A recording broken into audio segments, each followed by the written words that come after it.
Gracias por darle clic al enlace. Me apoyas mucho dando like y compartiendo. Y también no olvides suscribirte y activar la campanita de las notificaciones. Aquí y ahora. Osho. Capítulo 6. El amor es peligroso. Un amigo ha preguntado, ¿por qué pensar en la muerte? Tenemos la vida, vamos a vivirla. Vivamos el presente. ¿Por qué ponernos a pensar en la muerte? Ha preguntado bien, pero el hecho mismo de que pregunte por qué nos llenamos de ideas de muerte o de que recomiende que vivamos del presente sin pensar siquiera en la muerte, ya demuestra que él mismo no puede librarse de pensar en la muerte. La muerte es un hecho tan enorme que no es posible pasarlo por alto, aunque nosotros intentamos no pensar en la muerte a lo largo de nuestras vidas, no porque no valga la pena pensar en ella, sino porque la idea misma de la muerte es aterradora. La idea misma de que yo moriré hace que un escalofrío nos recorra la espalda. Naturalmente, os hará temblar cuando os estéis muriendo, pero aún antes de la idea se apodera de nuestra mente, os hará temblar hasta la médula. El hombre ha intentado siempre olvidarse de la muerte, ha intentado no pensar en ella. Hemos organizado toda nuestra vida de tal modo que la muerte no resulte visible. Todos los esfuerzos y los planes humanos dirigidos a falsificar la muerte tienen un éxito aparente, pero este éxito nunca es real, pues la muerte siempre está allí. ¿Cómo escaparéis de ella? ¿Dónde os esconderéis? Aunque huyáis de ella, acabaréis encontrándonos con ella. Donde quiera que huyáis, toméis el rumbo que toméis, acabaréis llegando a ella. Se acerca un poco más cada día, penséis en ella o no, huyáis de ella o no, nadie puede escaparse de ese hecho. La cuestión no es que la muerte sea algo que sucederá solo en el futuro, y que por lo tanto no debamos pensar en ella ahora. También esto es un concepto erróneo. La muerte no sucederá en el futuro, la muerte ya está sucediendo en todo momento. Aunque se completara en el futuro, en realidad está teniendo lugar en todo momento. Estamos muriendo en este mismo momento. Si pasamos una hora aquí, habremos muerto una hora. Quizá tardemos 60 años en morir por completo, pero esta hora formará parte del proceso. Durante una hora también estaremos muriéndonos. No es que al cabo de 60 años uno se muera de pronto. La muerte nunca sucede de manera instantánea, no es un suceso repentino, es un desarrollo que comienza con el nacimiento. En concreto, el nacimiento es la primera parte de la muerte y la muerte es la última parte. Este viaje comienza con el nacimiento. Lo que llamamos el día de nacimiento es, en realidad, el primer día de la muerte. El viaje llevará tiempo, pero continuará. Por ejemplo, un hombre parte de Dwarka camino a Calcuta. El primer paso de su viaje será tan importante para llegar a Calcuta como el último paso del viaje. El último paso será tan útil para llevarlo a Calcuta como el último. Y si bien el primer paso por sí mismo no puede llevarlo hasta Calcuta, el último paso tampoco puede hacerlo por sí mismo. Esto significa que cuando dio su primer paso hacia Calcuta, empezó a llegar a Calcuta. Haga esto a cada paso que daba, y Calcuta se acercaba cada vez más. Quizá digáis que tardó 6 meses en llegar a Calcuta, pero la realidad es que solo gracias a que empezó a llegar 6 meses antes, pudo llegar 6 meses después. Lo que me gustaría deciros en segundo lugar es lo siguiente. No creáis que la muerte se encuentra en algún momento futuro. La muerte está presente en todo momento. ¿Y qué es del futuro? Es el total de todos los nuestros presentes. Le estamos sumando cosas constantemente. Es como cuando calentamos agua. El primer agua se calienta, pero todavía no se ha convertido en vapor. Y lo mismo sucede cuando el agua se calienta a 2 grados. El agua se convertirá en vapor cuando se calienta hasta los 100 grados, pero empezó a aproximarse al estado de vapor en el primer grado y siguió en el segundo, en el tercero y así sucesivamente. Pero el agua no se convierte en vapor ni siquiera cuando está a 99 grados. Eso solo sucederá cuando llegue a los 100. ¿No se os ha ocurrido pensar que el 100º grado también es un grado? Del mismo modo que el primer grado también es un grado. El viaje desde el grado 99 hasta el 100º es igual al viaje de grado del primero al segundo. No hay diferencia. Así, el que lo sabe os advertirá que en el primer grado en el agua se convertirá en vapor, aunque vosotros no veáis que el agua se está convirtiendo en vapor. Naturalmente, puede decir que el agua se está calentando, pero ¿acaso se está convirtiendo en vapor? Podemos engañarnos hasta el grado 99 pensando que el agua todavía no está convirtiéndose en vapor, pero cuando llegue al grado 100 es seguro que se convertirá en vapor. Cada grado la acerca cada vez más al punto de ebullición. Por lo tanto, no tiene sentido que intentéis salvaros de la muerte o aplazarla diciendo que la muerte se encuentra en el futuro. La muerte está sucediendo en todo momento. Estamos muriéndonos todos los días. En realidad, prácticamente no existe ninguna diferencia entre lo que llamamos vivir y el morir. Lo que llamamos vivir no es más que un sinónimo de morir gradualmente. No os digo que penséis en el futuro, lo que os digo es que observéis que lo que ya está sucediendo es ahora mismo y ni siquiera os digo que lo penséis. Este amigo ha preguntado, ¿por qué pensar en la muerte? Yo no digo que penséis. Pensar os llevará, no os llevará a ninguna parte. Recordadlo, no es posible conocer ningún hecho a base de pensar. En realidad, pensar es una manera de falsear los hechos. Mira una flor, y si empiezas a pensar en ella, no conoceréis la flor, porque cuando más os dedicáis a pensar en ella, más se apartará de vosotros. Os adelantáis en vuestros pensamientos mientras la flor sigue allí. ¿Qué tiene que ver la flor con lo que estáis pensando? Una flor es un hecho. Si queréis conocer una flor, no penséis en ella, mirad la flor. Existe una diferencia entre pensar y ver, y es una diferencia significativa. Occidente da mucha importancia al pensamiento, por eso han llamado filosofía a su ciencia del pensamiento. La filosofía es del pensamiento conceptual. Nosotros hemos llamado a la misma ciencia darshan. Debemos comprender esto un poco mejor. Nosotros hemos llamado darshan y ellos la han llamado filosofía, y existe una diferencia fundamental entre ambas. Los que creen que filosofía y darshan son sinónimos no saben nada, no son sinónimos. Por eso no hay una filosofía hindú ni tampoco un darshan occidental. Occidente tiene una ciencia del pensamiento, se basa en la investigación, la lógica, el análisis. Al Oriente le interesan otras cosas. El Oriente ha descubierto que existen ciertos hechos que no se pueden conocer nunca a base de pensar en ellos. Estos hechos tendrán que verse, tendrán que vivirse, y existe una diferencia enorme entre vivir y pensar. El hombre que piensa acerca del amor puede llegar a escribir una tesis sobre él, pero el enamorado lo vive, lo ve, aunque quizá no sea capaz de escribir una tesis sobre él. Y si alguien pide a un enamorado que le diga algo acerca del amor, éste puede cerrar los ojos, puede llenarse de lágrimas y puede responderle: te ruego que no me lo preguntes. ¿Qué puedo decir del amor? El que lo ha pensado acerca del amor se pasa horas enteras explicándolo, pero quizá no sepa nada del amor. Pensar y ver son dos procesos completamente diferentes. Por eso no os digo que debáis pensar en la muerte. Nunca podréis conocer la muerte a base de pensar en ella. Tendréis que verla. Lo que os digo es esto: la muerte está aquí, ahora mismo, dentro de vosotros, y vosotros tenéis que verla. Lo que llamo yo, el yo, se está muriendo constantemente. Este fenómeno de la muerte tendrá que ser visto. Este fenómeno de la muerte tendrá que ser vivido. Este fenómeno, yo me muero y yo me muero, tendrá que ser aceptado.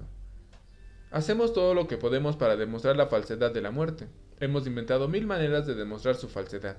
Es verdad que podemos teñirnos las canas, pero aún así no se demuestra que la muerte sea una mentira. Llega inevitablemente.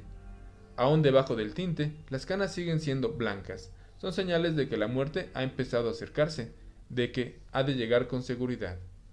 ¿Cómo podemos demostrar que es falsa?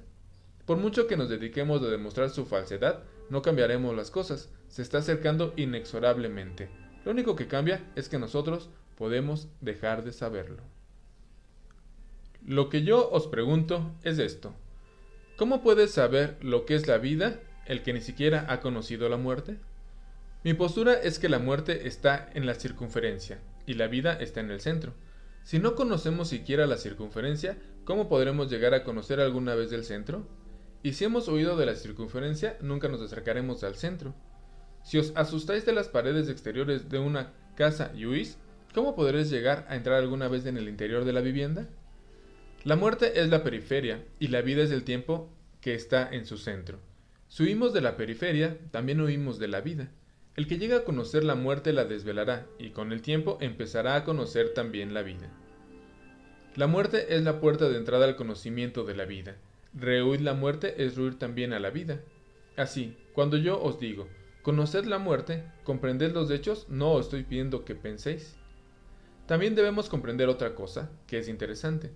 Pensar significa repetir mentalmente lo que ya sabemos. El pensamiento no es original nunca. Esto aunque nosotros solemos decir que los pensamientos de tal y tal persona son muy originales. No, el pensamiento no es original nunca. Los pensamientos nunca pueden ser originales. El darshan, la visión, puede ser original. Los pensamientos siempre están trillados. Si yo os pido que penséis en esta rosa, ¿qué pensaréis? No haréis más que reiterar lo que ya sabéis acerca de las rosas. ¿Qué otra cosa podéis hacer? ¿Qué otra cosa podéis decir o hacer con el pensamiento? ¿Podría acaso aparecer en vuestros pensamientos un solo punto de vista inusitado y original acerca de una rosa? ¿Cómo sería eso posible?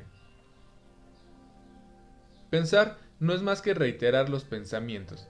Podréis deciros, la rosa es muy hermosa, pero ¿cuántas veces habéis oído esto ya? O podréis deciros, la rosa es tan hermosa como el rostro de mi amada. ¿Cuántas veces habréis oído eso también? ¿Cuántas veces lo habéis oído?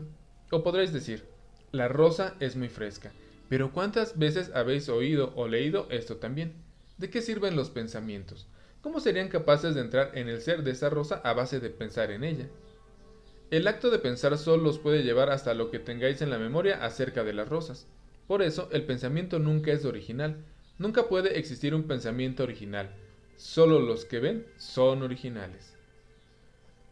La primera condición para mirar una rosa es que la persona que la mira no piense. Debe eliminar de su recuerdo los pensamientos. Debe quedarse vacío y vivir en ese momento con la flor. Dejad que la flor esté a un lado y estad vosotros al otro lado, y que no haya nada entre los dos. Nada que hayas oído, nada que hayáis leído, nada que hayáis conocido nunca. Nada que hayáis conocido nunca debe interponerse. Nada debe interponerse entre los dos. Solo entonces empezará a entrar en vuestro ser lo desconocido que se encuentra dentro de la rosa. Cuando no encuentre ningún obstáculo entre los dos, entrará en vosotros, y entonces vosotros os sentiréis que queréis conocer la rosa. Sentiréis que sois uno con la rosa. Entonces conoceréis la rosa desde su interioridad. El que ve penetra dentro de un objeto, mientras que el pensador da vueltas a su alrededor. Por eso, el pensador no alcanza nada, solo el que ve alcanza. El que ve penetra en el interior, porque no queda ningún muro entre él y el objeto que tiene delante. El muro se derrumba, desaparece. Una vez, Kabir pidió a su hijo Kamal que fuera al bosque y trajera algo de heno para el ganado de ambos. Kamal obedeció y se puso en camino. Salió de mañana, pero llegó la hora del mediodía y Kamal no había regresado todavía. Y Kabir se inquietó. Y llegó la tarde, y Kamal tampoco dio señales de vida. Kabir estaba cada vez más inquieto. Pronto llegó el crepúsculo y se acercaba la puesta del sol. Y por fin, Kabir salió en busca de Kamal, acompañado de algunos fieles seguidores suyos. Cuando llegaron al bosque, encontraron a Kamal de pie entre la hierba espesa, con los ojos cerrados, ondulándose como una hoja de hierba movida por la brisa. Kabir se acercó a él, le puso la mano en el hombro y le preguntó: ¿Qué haces aquí? Kamal abrió los ojos, volvió en sí, se dio cuenta de lo que había sucedido y pidió disculpas inmediatamente. Kabir dijo: ¿Pero qué has estado haciendo aquí todo este tiempo? Es muy tarde. Lo siento mucho, respondió Kamal, pero cuando llegué aquí, en vez de sacar la hierba, me puse a mirarla, y al mirarla fijamente, no sé cuándo me sucedió, pero yo también me convertí en una hoja de hierba. Pronto cayó la tarde y yo estaba aquí. Me había olvidado por completo de que yo soy Kamal y he venido a segar hierba. Me convertí en la hierba misma. Había mucho gozo en ser hierba, un gozo que no había tenido nunca al ser un Kamal. Me alegró que vinieses, porque yo no sabía qué pasaba. La brisa no movía la hierba, la brisa me movía a mí. El segador y lo que había de él habían desaparecido. ¿Habéis visto de verdad alguna vez a vuestra esposa, a vuestro hijo, con quienes habéis vivido durante años? ¿Los habéis visto alguna vez? ¿Os pasan por la mente las cosas que hizo ayer vuestra esposa y este pensamiento se impone entre ella y vosotros? ¿Recordáis cómo os riñó cuando salíais de la casa por la mañana para ir a la oficina y el pensamiento vuelve a imponerse entre ambos? ¿Os viene a la cabeza lo que dijo ella cuando estabais cenando y el pensamiento se interpone entre ambos? Siempre tenéis pensamientos y el pensamiento se interpone entre ambos, porque estos pensamientos no os habéis visto nunca, y por eso no hay relaciones entre el marido y la esposa, entre el padre y el hijo, entre la madre y el hijo. Las relaciones se producen cuando ya no hay pensamientos y cuando ha comenzado el darshan, la visión, porque entonces es cuando tiene lugar de verdad las relaciones. Recordad que en una relación personal no supone que exista un tercer factor que una a las dos personas. Mientras exista algo intermedio que una a las dos personas, también está presente el obstáculo. Lo que une también separa. El día que no existe nada que una, cuando solo suceden las dos personas, cuando no quede nada intermedio, ese día lo que queda en realidad es solo uno. Entonces ya no son dos. La relación personal no significa que estemos unidos a alguien. La relación personal significa que ya no existe nada entre la otra persona y nosotros, nada intermedio, ni siquiera para unirnos. Así pues, desaparecen las dos ríos y se fusionan en uno. Esto es el amor. La visión os conduce al amor.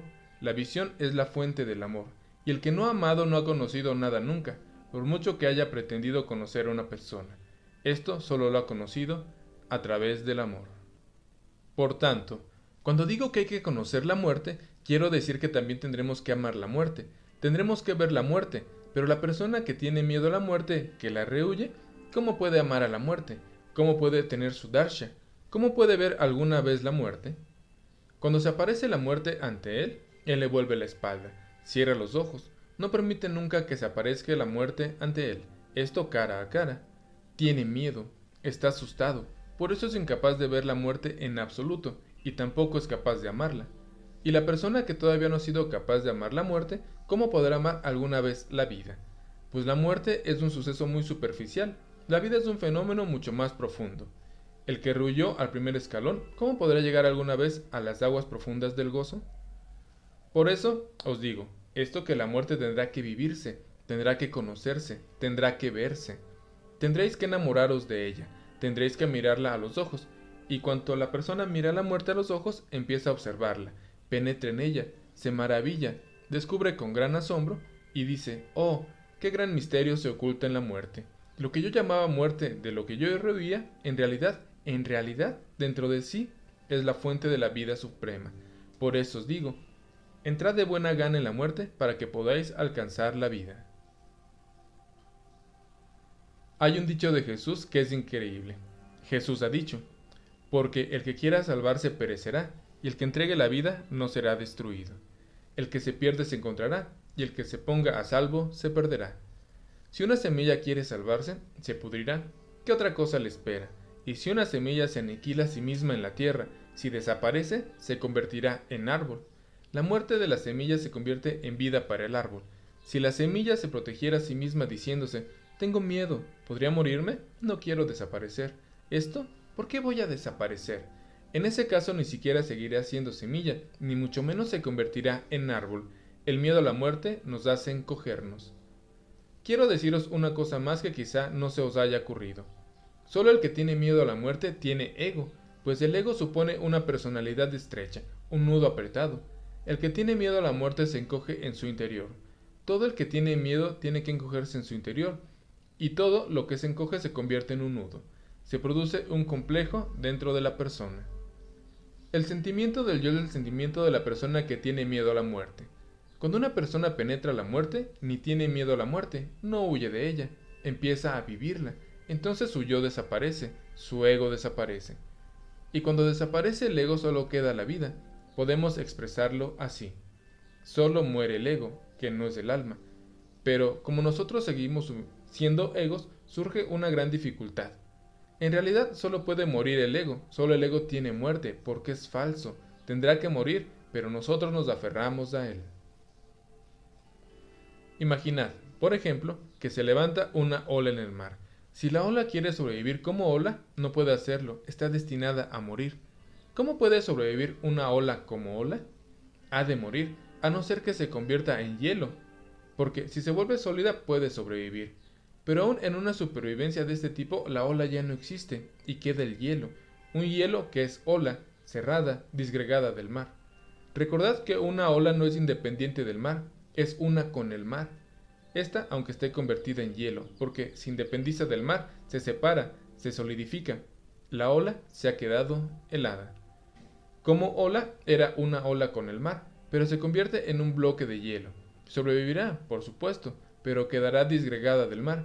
¿Y cuánto tiempo sobrevivirá en ese estado? Todo lo que el estado helado acabará por fundirse, sin duda. Una ola pobre se difundirá o se fundirá un poco antes, mientras que una ola rica tardará un tiempo más. ¿Qué otra cosa le espera? Los rayos del sol tardarán algún tiempo más en fundir una ola grande, mientras que una ola menor se fundirá antes. No es más que una cuestión de tiempo, pero la fusión ha de suceder. La ola se fundirá y se quedará mucho, porque en cuanto se funda desaparecerá. Pero si la ola al volver a caer al mar se forzase a sí misma a dejar de existir como entidad independiente, si llegara a saber que ella es en realidad el mar, entonces no se trataría de la desaparición de la ola. Así pues, desaparezca o no, existe todavía porque sabe y dice, no soy una ola, soy el mar. Cuando desaparece la ola, todavía existe en estado de reposo. Cuando se levanta se encuentra en estado de actividad. Y el reposo no es menos agradable que la actividad. En realidad es más agradable todavía. Existe un estado de actividad y existe un estado de reposo. Lo que nosotros llamamos samsara, el mundo, es del estado de actividad y lo que llamamos moksha, la liberación, es del estado de reposo. Es como una ola inquieta que choca con el viento y que lucha con él, y que después se hunde en el mar y desaparece. Todavía existe.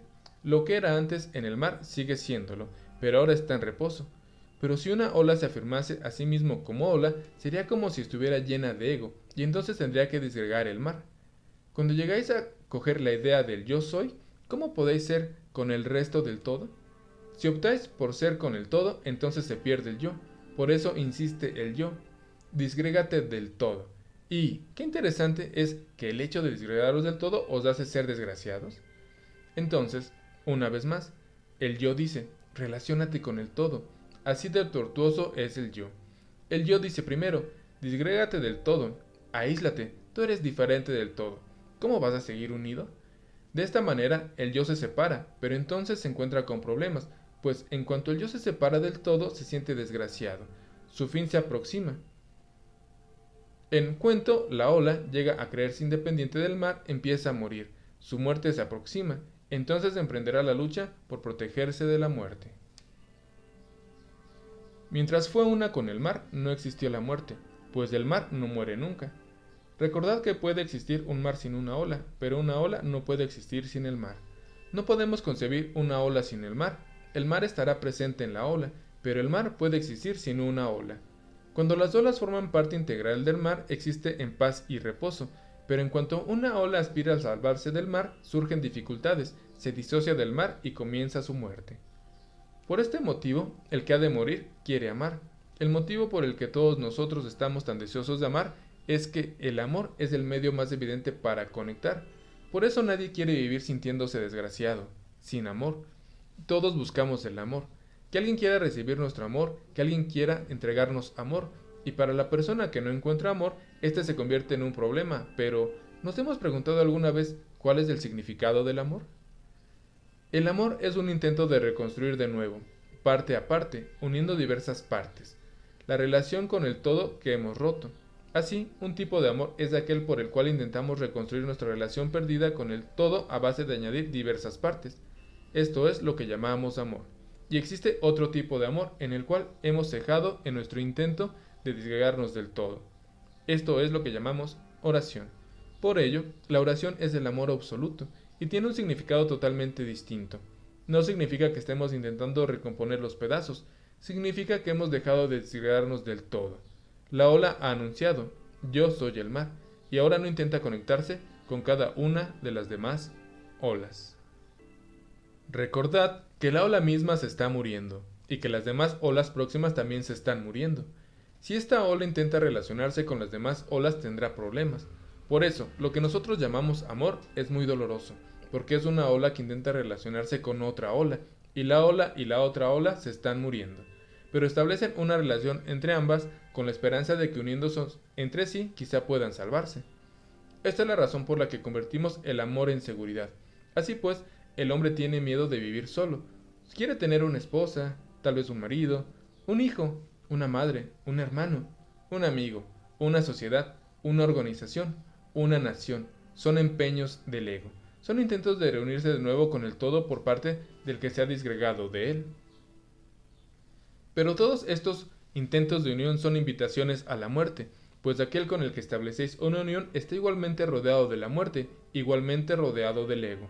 Lo más curioso es que el otro quiere volverse inmortal uniéndose a vosotros, y que vosotros queréis volveros inmortales uniéndonos al otro. Y la realidad es que ambos vas a morir. ¿Cómo podréis volveros inmortales? O una unión así doblará la muerte, y de ningún modo servirá de elixir. Las parejas de amantes anhelan que su amor se vuelva inmortal, lo cantan día y noche. Desde siempre se han escrito poesías sobre el amor que se hacen inmortales. ¿Cómo pueden desear la unión inmortal dos personas que van a morir?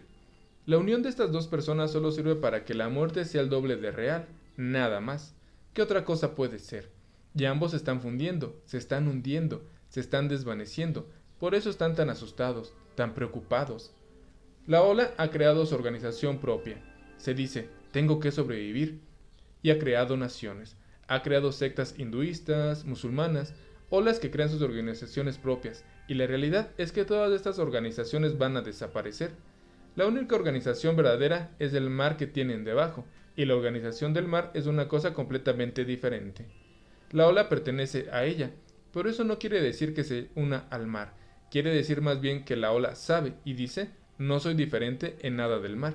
De esta forma yo os digo que el hombre religioso no pertenece a ninguna organización, ni se aferra a una familia, ni tiene un amigo, un padre o un hermano. Jesús ha pronunciado unas palabras muy fuertes. En realidad, solo los que han alcanzado el amor pueden pronunciar unas palabras tan fuertes. Las personas débiles en el amor no son capaces de pronunciarlas. Un día, Jesús estaba en el mercado rodeado de una multitud. Su madre, María, fue a verlo, y alguien gritó entre la multitud: dejad paso a la madre de Jesús, dejad que se acerque. Cuando Jesús lo oyó, dijo en voz alta: si estáis dejando paso a la madre de Jesús, no lo hagáis, porque Jesús no tiene madre. María se detuvo atónita. Jesús se dirigió a la multitud y dijo: mientras tengáis madre, padre, hermano, no podréis acercaros a mí. Son unas palabras muy duras. Nos resulta imposible imaginaros siquiera que una persona tan llena de amor como Jesús pudiera pronunciar tales palabras. Yo no tengo madre. ¿Quién es mi madre? Mientras María se quedaba quieta y atónita, Jesús siguió diciendo: decid que esta mujer es mi madre. Yo no tengo madre.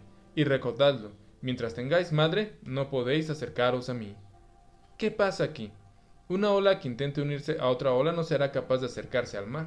En realidad, las olas se unen entre sí y crean una organización con el único fin de evitar ir al mar. La ola sola tiene más miedo a desaparecer, a llegar a desaparecer de verdad.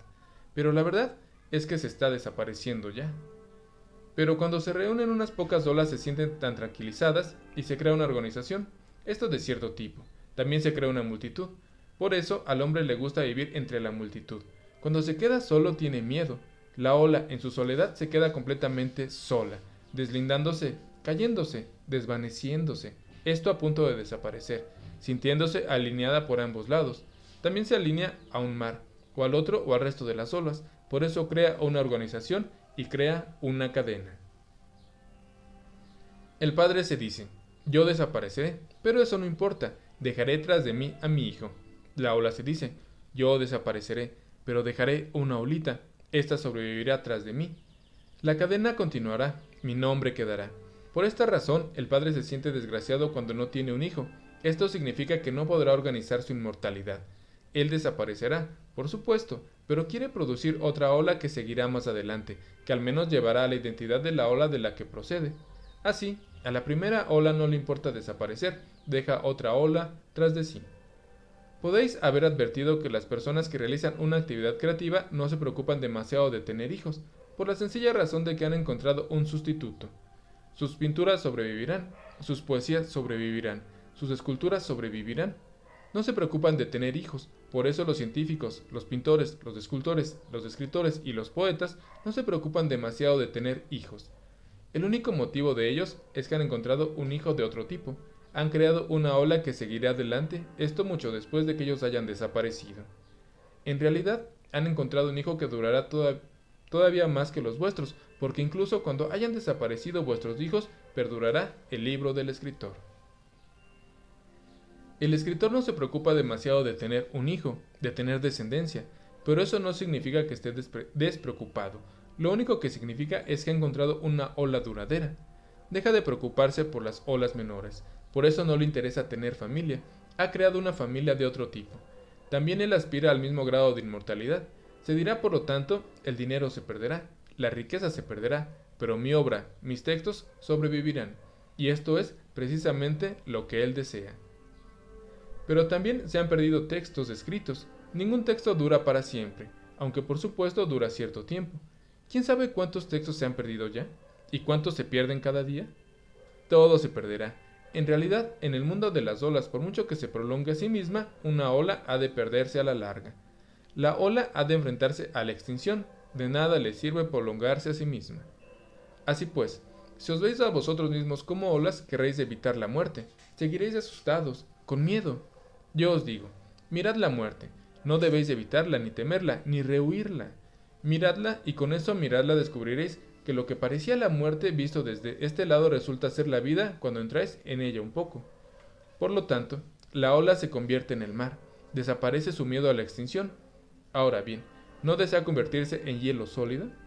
Entonces, con el tiempo que se dispone, baila en el cielo, se regocija bajo los rayos del sol, es feliz y cuando vuelve a caer al mar, es igualmente feliz en su estado de reposo.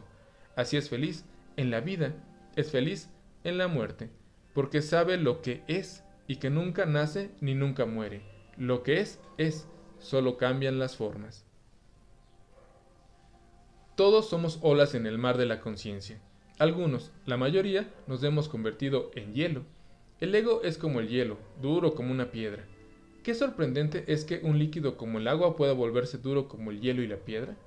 Cuando surge en nosotros un deseo de congelarnos, la conciencia, que por otra parte es muy sencilla y fluida, se hiela y se convierte en un ego. Todos estamos llenos del deseo de congelarnos y por ello recurrimos a medios de muchos tipos para intentar quedarnos helados y solidificarnos.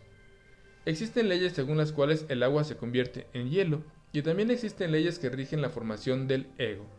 El agua tiene que enfriarse para convertirse en hielo, tiene que perder su calor, tiene que volverse fría. Cuanto más se enfría, más dura se queda. La persona que quiere crearse un ego también tiene que enfriarse, tiene que perder su calor. Por eso hablamos de una bienvenida cálida. Una bienvenida siempre es cálida, una bienvenida fría no tiene sentido. El amor significa calor. Un calor frío no tiene sentido. El amor nunca es frío, contiene calor. En realidad el calor sustenta la vida. La muerte es fría, está por debajo de cero. Por eso el sol es el símbolo de la vida. El sol es el símbolo del calor. Cuando sale por la mañana desaparece la muerte. Todo se vuelve templado y cálido. Las plantas florecen y los pájaros se ponen a cantar. El calor es el símbolo de la viuda. El frío es el símbolo de la muerte. Así, el que quiere crearse un ego tiene que enfriarse y para enfriarse tiene que perder todas las cosas que dan calor. Tiene que perderlo todo y lo que da calor a su ser. Por un ejemplo, el amor da calor, el odio produce frío. Por lo tanto, el ego no tiene que renunciar al amor y aferrarse al odio. La piedad y la simpatía aportan calor. La crueldad y la falta de piedad aportan frío. Así como existen leyes que rigen la congelación del agua, también existen leyes que rigen la congelación de la conciencia humana. Se aplica una misma ley, seguir enfriándose. Algunas veces decimos que la persona se ve muy fría, en ella no hay calor, se vuelve dura como una piedra. Y recordad que cuanto más cálida es una persona, más sencilla es. Entonces su vida tiene una liquidez que le permite fluir dentro de los demás y que permite a los demás fluir dentro de él. La persona fría se vuelve dura, incapaz de fluir, cerrada por todas partes. Nadie puede entrar en ella, ni tampoco puede entrar en ella dentro de nadie. El ego es como el hielo sólido, y el amor es como el agua, líquida, fluida. La persona que tiene miedo a la muerte huirá de ella, seguirá congelándose, pues ese miedo a morir o desaparecer lo hará contraerse, y su ego se mantendrá volviéndose más duro y más fuerte. Me alojé varios días como huésped en casa de un amigo mío. Es muy rico, posee muchos bienes, pero una cosa me desconcertó. Nunca hablaba con amabilidad a nadie. Por lo demás, era un buen hombre. Me desconcertaba mucho ver que era muy blando interiormente, pero era muy duro por fuera. El criado temblaba ante él, su hijo temblaba ante él, su mujer tenía miedo de verlo. La gente se lo pensaba mucho antes de visitarlo. Aun cuando llegaban a su puerta, titubeaban antes de llamar al timbre, preguntándose si debían entrar o no. Cuando pasé unos días con él y llegué a conocerlo bien, le pregunté a qué se debía todo aquello. En realidad, eres un hombre muy sencillo, le dije. Él me respondió, tengo mucho miedo. Es peligroso establecer una relación personal, pues si estableces una relación con alguien, tarde o temprano empiezan a pedirte dinero. Si eres amable y cariñoso con tu esposa, los gastos se multiplican. Si no eres severo con tu hijo, te pide cada vez más dinero para sus gastos. Si hablas con amabilidad a tu criado, también él quiere comportarse como un amo. Por lo tanto, tenía que levantar a su alrededor un sólido muro de frialdad, esto que espantase a su esposa, que espantase al hijo. ¿Cuántos padres han hecho esto? La verdad de la cuestión es que apenas existe un hogar donde el padre y el hijo se traten con amor. El hijo recurre al padre cuando necesita dinero, el padre va a ver al hijo cuando quiere soltarle un sermón. Los dos no se reúnen en ninguna otra ocasión. No existe ningún punto de reunión entre el padre y el hijo. El padre tiene miedo, se ha rodeado de un muro sólido. El hijo tiene miedo, se mueve a hurtadillas del padre. No existe ninguna armonía entre los dos. Cuanto más miedo tiene una persona, cuanto más se preocupa de su seguridad, más se solidifica. La fluidez es muy peligrosa y produce inseguridad. Esta es la razón por la que tenemos miedo a enamorarnos. Solo cuando hemos estudiado a la persona y nos hemos asegurado o llegado al fondo, llegamos a enamorarnos. Eso quiere decir que primero nos aseguramos de que la persona no representa ningún peligro para nosotros y después nos enamoramos. Por eso hemos inventado los matrimonios. Primero nos casamos, primero tomamos todas las medidas necesarias y después nos enamoramos, porque el amor es peligroso. El amor es fluido, da entrada a otra persona. Es peligroso enamorarse de una persona extraña. Puede escaparse por la noche con todos nuestros objetos de valor, ¿no? Así pues, investigamos a fondo quién es esa persona, a qué se dedica, de dónde son sus padres, qué carácter tiene, qué cualidades tiene. Tomamos todas las medidas, tomamos todas las precauciones sociales posibles, solo después de esto aceptamos contraer matrimonio con la persona. Somos gentes asustadas, queremos asegurarlo todo primero. Cuando más nos aseguramos, más duro y más frío se vuelve el muro de hielo que nos rodea y que encoge todo nuestro ser. Nuestra separación de lo divino se ha producido por un único motivo, porque no somos líquidos, porque nos hemos vuelto sólidos. Esta es la única causa de la separación. No fluimos, nos hemos quedado como bloques, no somos agua, somos como hielo sólido. Cuando nos volvemos fluidos ya no existirá la separación, pero solo nos volvemos fluidos cuando aceptamos ver y vivir la muerte, cuando aceptamos que la muerte existe. Cuando hemos visto y hemos reconocido que la muerte existe, ¿por qué debemos tener siguiendo miedo? Cuando la muerte está allí con seguridad, cuando la ola sabe con seguridad que ha de desaparecer, si la ola ha descubierto que el nacimiento mismo contiene la muerte, si la ola ha llegado a saber que su desintegración comenzó en el momento de que fue creada, allí termina la cuestión. ¿Por qué convertirse entonces en hielo? Enseguida aceptará ser una ola mientras tenga que serlo, y aceptará ser el mar mientras tenga que serlo. Eso es, aquí termina la cuestión.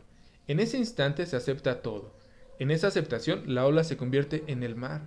Entonces desaparece toda inquietud por su desaparición, pues la ola sabe que existía cuando su extinción y seguirá existiendo aún después de desaparecer, no como el yo, sino como el mar, sin límites.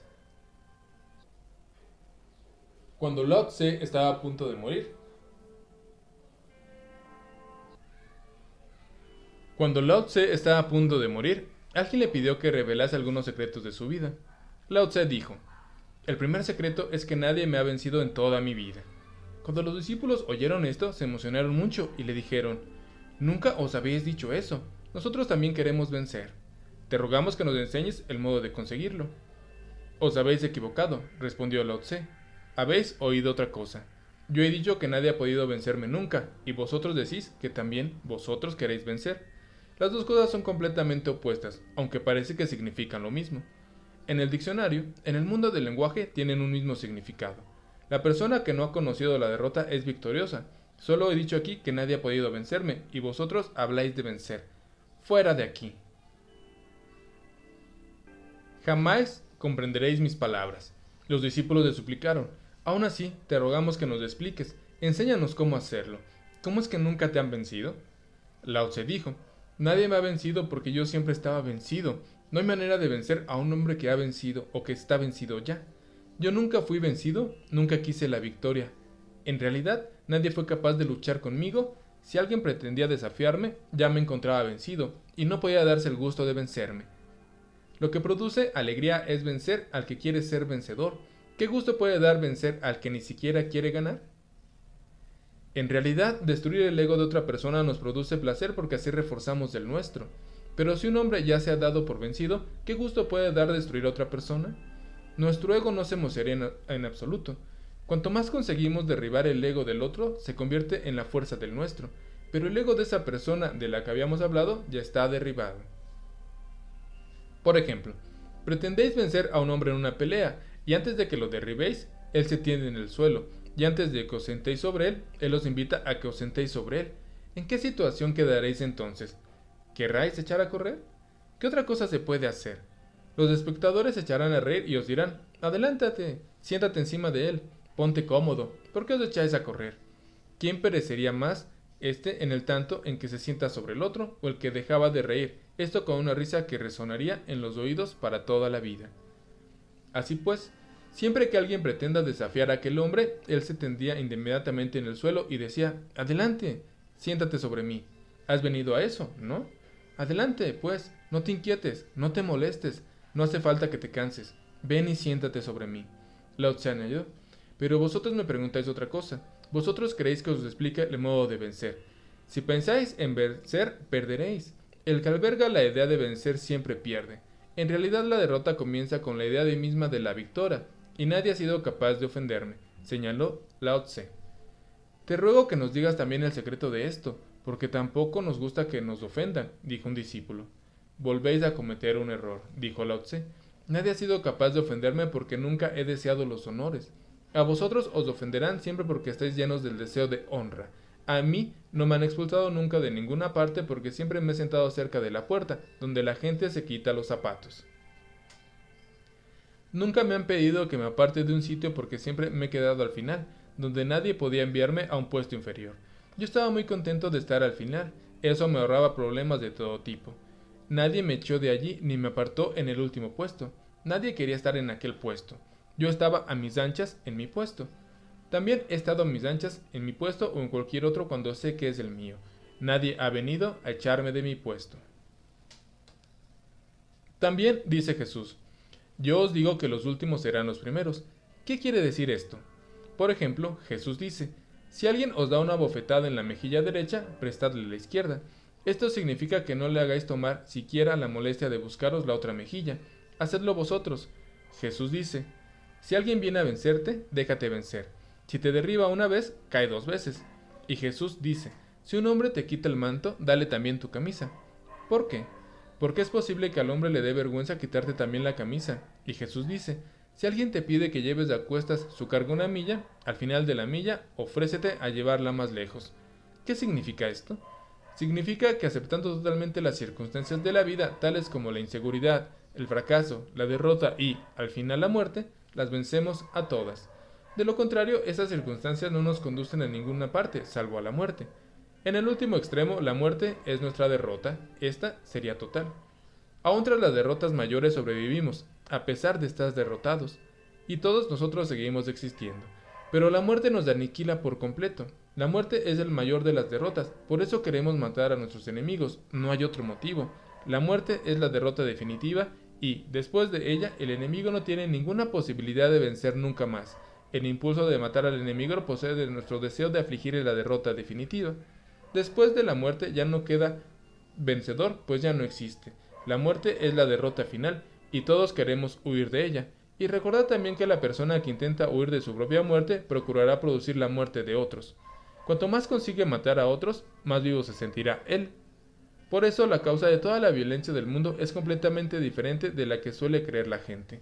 La causa de toda esta violencia no son las diferencias de ideas o de las personas, no es nada de esto. La causa fundamental de la violencia es que el hombre mata a los demás para olvidarse de su propia muerte. Cuando mata a los demás, cree que nadie puede matarlo a él, pues tiene el poder de matar. Hitler, Genghis Khan y otros, como ellos, han matado a millones de personas para poder decirse a sí mismos, nadie puede matarte, o nadie puede matarme, pues yo mato a millones de personas. Intentamos liberarnos de nuestra propia muerte, intentamos confirmar nuestra independencia a base de matar a otros. Suponemos que, dado que nosotros somos capaces de matar a gente, ¿quién podrá matarnos a nosotros? En lo más hondo, esto es rehuir a la muerte. En lo más hondo, la persona violenta huye de la muerte, y el que quiere salvarse a sí mismo de la muerte nunca puede ser no violento. Solo el que declara acepto la muerte, pues la muerte es una de las circunstancias obvias de la vida y que es una realidad, puede ser una persona no violenta. Nadie puede negar la muerte. ¿Dónde nos esconderemos de ella? ¿Dónde nos refugiaremos? El sol empieza a ponerse en cuanto sale. La puesta del sol es tan real como la salida del sol. Solo se diferencian en el sentido. En el ocaso, el sol llega exactamente al punto donde estaba el alba, pero el alba estaba en el este, mientras que en el ocaso está en el oeste. El nacimiento está a un lado de la muerte, está en el otro. Lo que sube por un lado baja por el otro.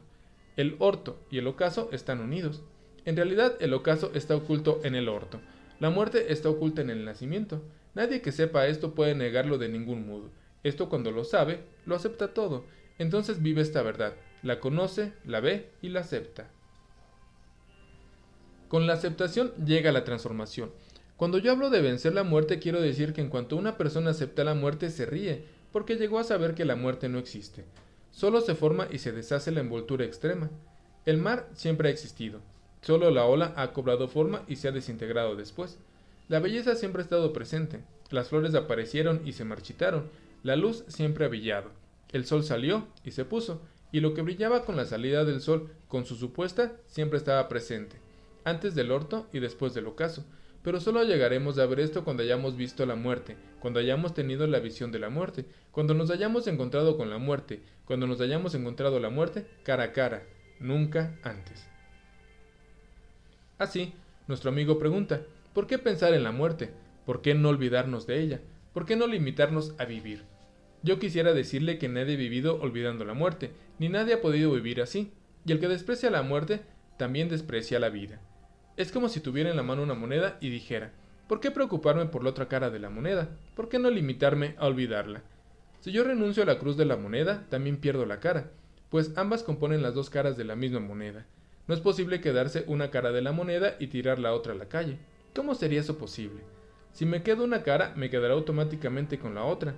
Si tiro una cara, tiraré ambas caras. Si me quedo una, me quedaré las dos. En realidad, ambas son dos aspectos de una misma cosa. El nacimiento y la muerte son dos aspectos de una misma vida. El día que uno se da cuenta de esto, no solo pierde su aguijón de la muerte, sino también desaparece la idea de no morir.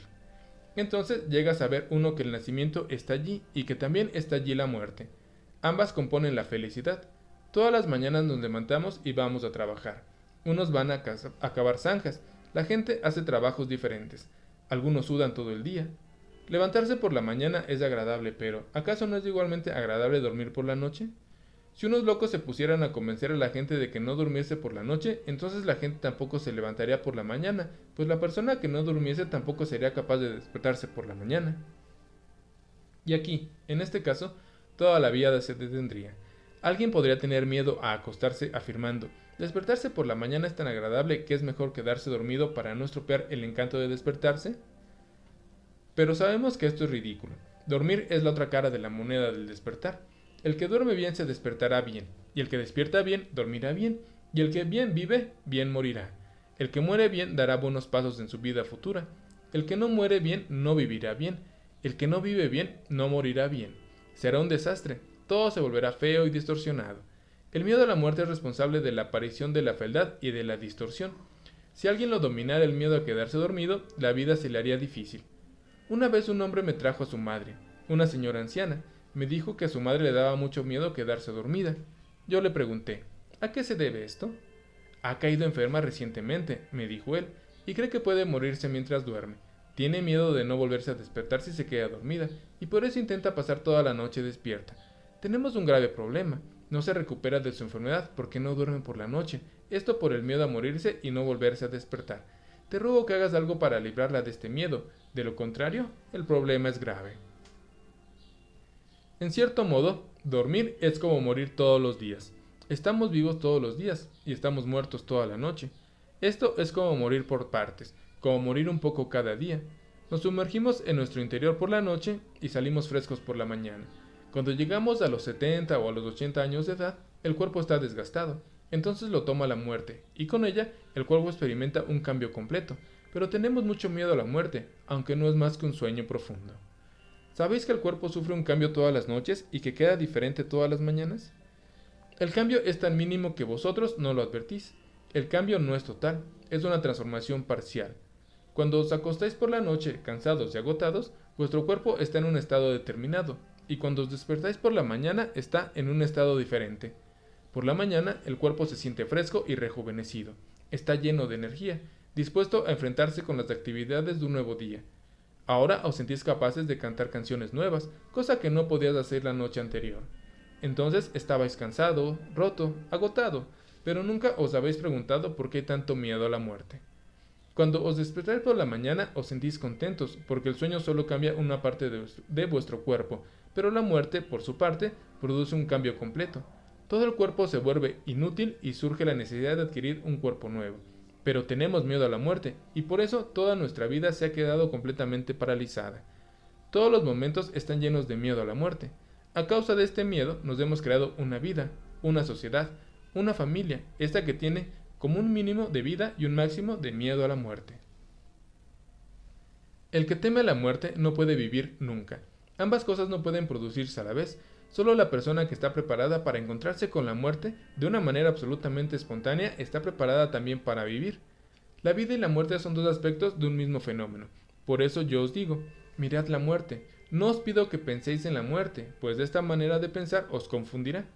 ¿Qué haréis si os ponéis a pensar en la muerte?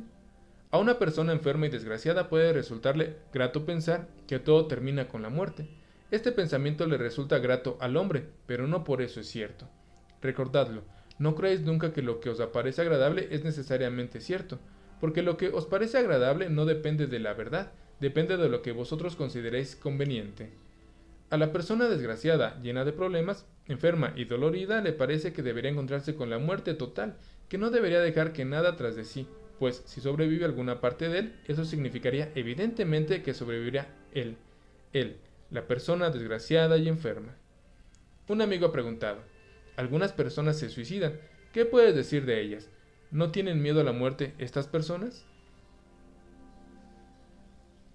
También tienen miedo a la muerte, pero tienen más miedo a la vida que a la muerte. La vida les parece más dolorosa que la muerte, por eso quieren terminarla. El hecho de que pongan fin a su vida no significa que encuentren ningún gozo en la muerte, pero como la vida les parece peor que la muerte, prefieren la muerte. El que es desgraciado, el que está lleno de dolores, se creerá de buena gana que la muerte se lo lleva todo, incluso el alma, que la muerte no deja nada tras de sí. Evidentemente no quiere salvar ninguna parte de sí mismo, pues en tal caso no salvaría más que su desgracia y su dolor. El que tiene miedo a la muerte y quiere salvarse, acepta de buena gana la fe en la inmortalidad del alma. Todas estas cosas son conveniencias, no hacen nada más que demostrar lo que nos interesa a nuestras conveniencias.